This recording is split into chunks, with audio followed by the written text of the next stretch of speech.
As he approached the tent, a soldier came running towards him to take his horse.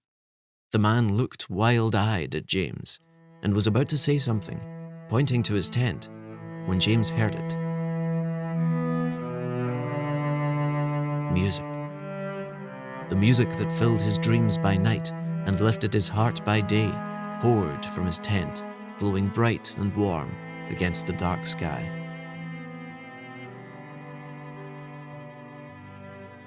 Adina drew her bow against the Duncan cello.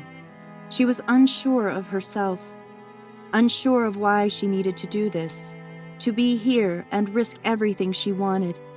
But she was not Catherine. They might share a soul, but they lived in different worlds, in different times. They were loved by different men. Catherine!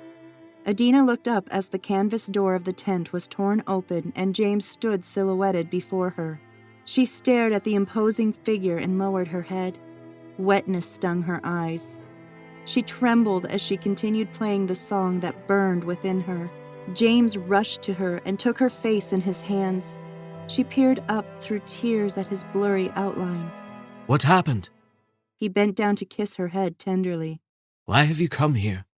James took the cello, laid it aside and pulled her into his arms. She was frozen at first, unable to speak as she tried to separate herself from Catherine. He held her tightly and she found herself beginning to sob. Shh, James whispered.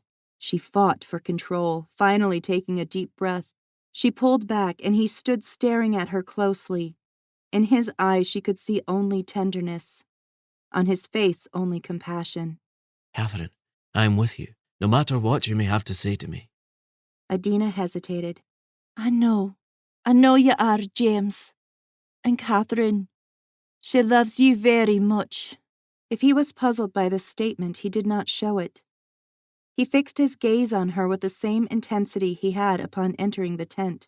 I have come to warn you about the future, she finally said. Even if I can't change it, I have to tell you what I know. She paused a moment and then added, to save you. James did not look worried. In fact, he looked so content to be with her that it seemed nothing she could say would change his demeanor. Catherine, I know for what I live, and I know for what I will die. I only hope by the grace of God that, before I do, I may come to know you, to be with the one I was meant for. Adina felt time moving through her. Could she change it? Or could she only observe what was destined to occur, and no matter what she might do, have no effect upon it? James, I am not who you think I am. I can't explain how, but I know more than Catherine ever could. At this, James began to look confused. What are you trying to say? Have you seen spirits? Had dreams you don't understand? What do you mean, more than Catherine? Adina let her head fall. She wasn't sure of anything anymore. Maybe this was a dream, and she had created a world of characters so real that she could not distinguish them from reality.